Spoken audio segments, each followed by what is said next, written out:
All it took was a few narrative mishaps and you completely ruined the sequel to one of the most well-beloved games that I could think of in the past few decades.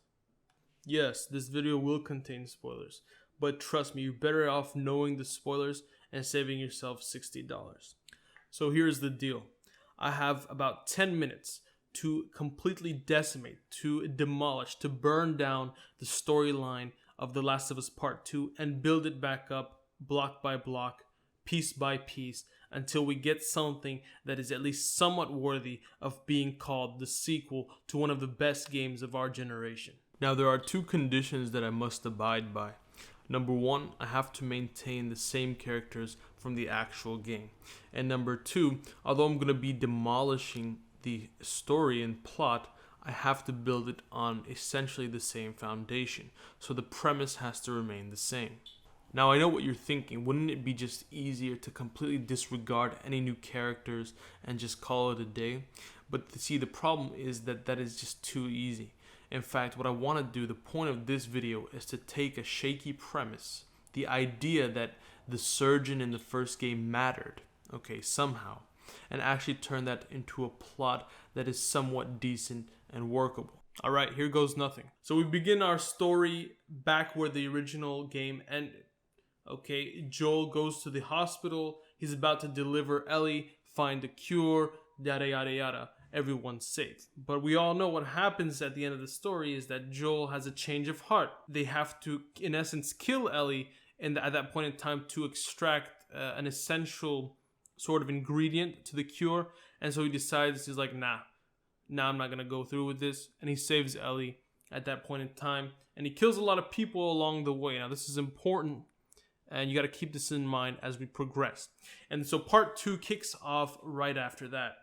Okay, and so this is where part 2 really begins. Joe and Ellie are at camp, and then a month or so has passed since the events of the ending of the original one.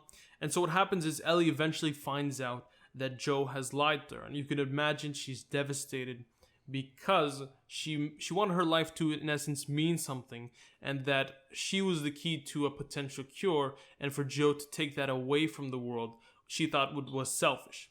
Now, here's where things get a little bit interesting, because at the same time that Ellie finds out Joe was lying to her, Abby, who, for our purposes, okay, we're going to assume that Abby is the same age as Ellie throughout this whole thing, okay? Abby shows up at camp. Now, in my version of the story, Abby shows up to camp as an innocent young girl, not a professional golf player. And at this point in time, neither Joel nor Abby knows each other at all. They don't know the connection between the two of them. Joel doesn't know that he's killed Abby's father, and Abby doesn't know that Joel is her father's killer. And more importantly, we as the player don't know this information either. Now, what this does for us as the player is that it allows us to be more receptive to Abby's character. In fact, now that she's been introduced in a more neutral light, her character has time to develop without any predispositions. We're not forced anymore to deal with a character that we absolutely despise. Now, as you'd imagine, Joel and Ellie's relationship has really deteriorated. In fact, Ellie has left a void. Now, at the same time, what's happening is, as Ellie's character is devolving or shifting away, Abby's character is developing more and more. And this is through interactions in the camp. And what's happening is Abby is filling up the void that Ellie is leaving behind. Joel is becoming a mentor to Abby, who is also, as I mentioned before, the same age as Ellie. The father-daughter relationship that Joel had with Ellie at one point in time, which has since deteriorated, is now being developed between Abby and Joel. And this is the main ironies of the plot, because Joel is the person who took that father-daughter dynamic away from Abby in the first place. And that, ladies and gentlemen, is how you develop a character. In my version of the story, there isn't really much of a time stretch. All of the events that take place in my version of The Last of Us Part 2 are relatively close to the ending of The Last of Us Part 1. And what this means is that what we saw in The Last of Us Part 2 with the flashbacks to how Ellie was bonding with Tommy and Joel. Well, that's playing out, but it's playing out with Abby this time. So far, you're playing this game as Joel. I know, right? Achievement unlocked, keeping Joel alive past the 2-hour mark. You're building up a bond with Abby, who has, I wouldn't say replaced Ellie, but has filled up a void that Ellie has left behind. Remember, Ellie's sort of drifting away from you because your relationship with her has deteriorated so much. Now, Ellie begins noticing the bond that is forming between Joel and Abby. In fact, she feels a little bit jealous that Abby has almost replaced her in a sense. And so she starts becoming hostile to the otherwise innocent Abby. Tensions between Ellie and Abby rise to an all-time high. In fact, they get into a huge, very physical fight in the middle of camp. Now, this leads Ellie to being injured to the point where she almost dies. And as you can tell, Joel is devastated by this. Keep in mind that even though Joel has developed a bond between him and Abby, he still cares for Ellie very, very much. In fact, this event reminded him of that. And don't worry, I know you guys were getting nervous, but Ellie is very much a part of this story. Speaking of which, seeing Ellie hurt to this degree really pains Joel. And as Ellie is getting treated to her severe injuries, Joel asks Ellie for forgiveness for lying to her. And it is at this point that Ellie says that she will try. Now, in the meantime, Abby wanders off a little bit, but eventually figures out what really happened. And through a series of certain events, she eventually figures out that it was Joel who killed her father. Now, at this point in time, we as the player also figure it out as well. So this is a defining moment in the story, and it adds shock value because the puzzle pieces start coming together. Remember, Abby as a character has had time to develop. We've began to be emotionally invested into her character.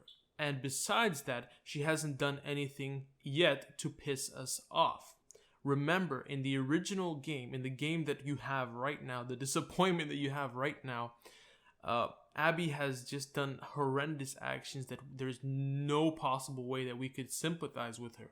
But in this version, in the version that I've come up with, her character has developed to where we can actually sympathize with the death of her father.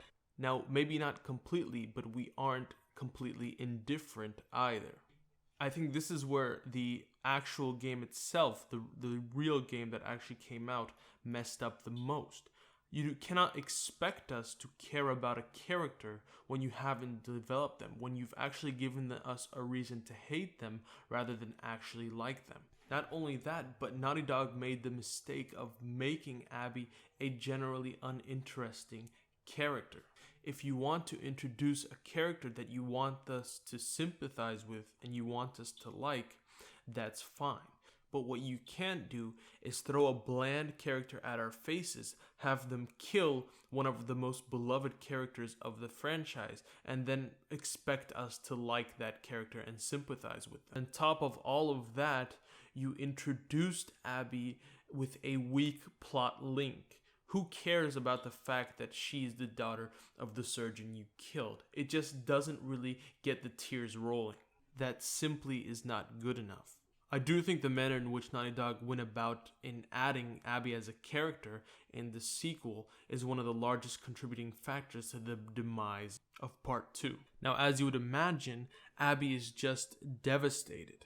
Not only because her father has died, but because the person who killed her father is the person who she has created a bond with, who has become a father figure to her. Abby attempts to kill Joel in his sleep, but cannot bring herself to do so and ends up escaping camp and running away. Now, this is where you play as Abby. You are fighting for survival in unfamiliar territory.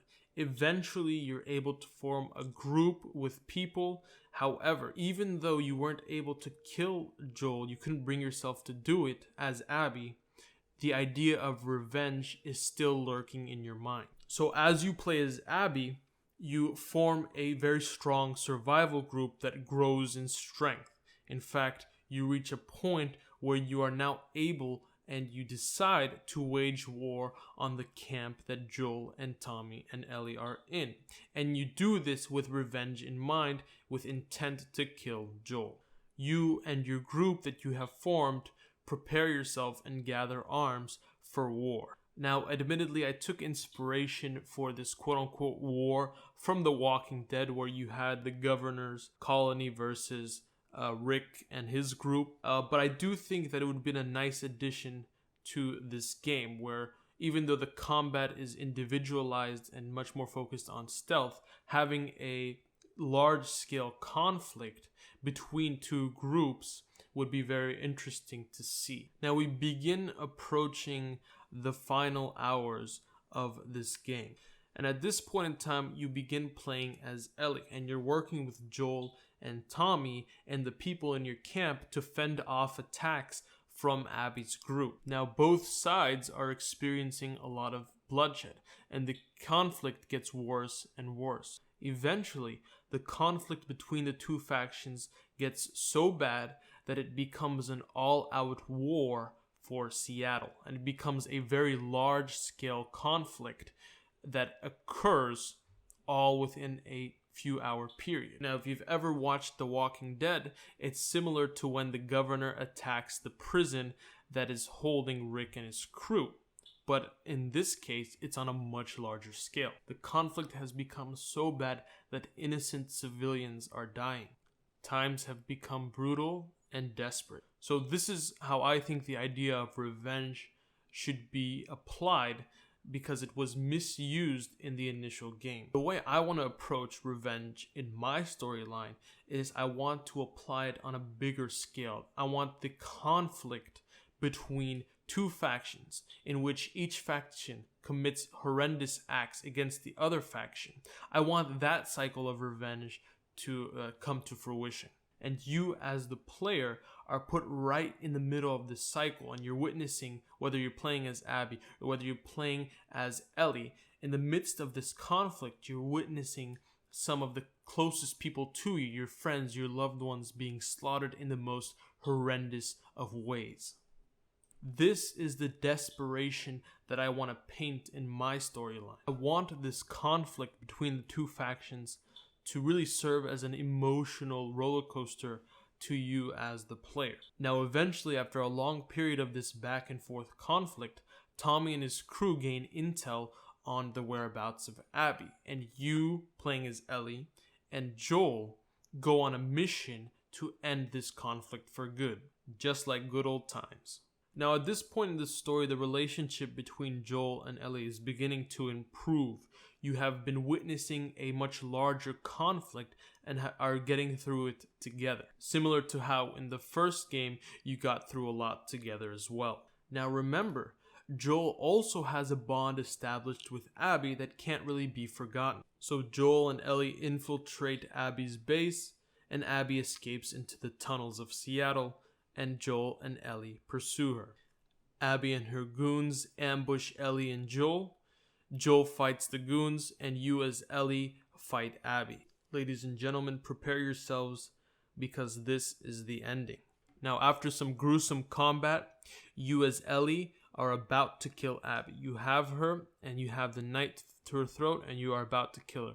However, all of a sudden, the howls of the infected echo through the tunnels, and the tunnels are collapsing. The infected are coming at you from every side and every angle. To the dismay of both Ellie and Abby, Joe stops dead in his tracks in the middle of all the chaos.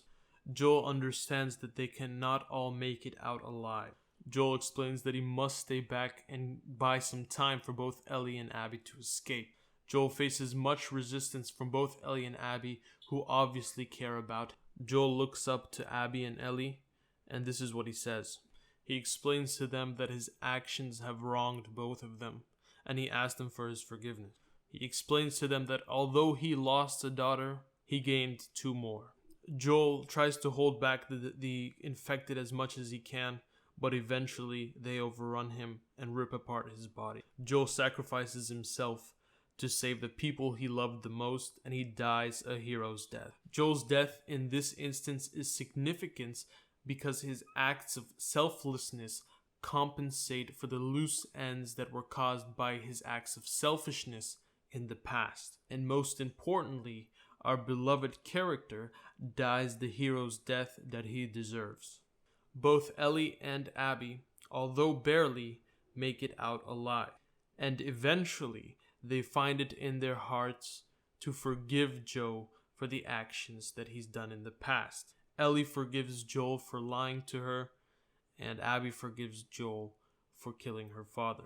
The conflict between both factions is officially ended, and both societies come together to rebuild Seattle and begin a new civilization.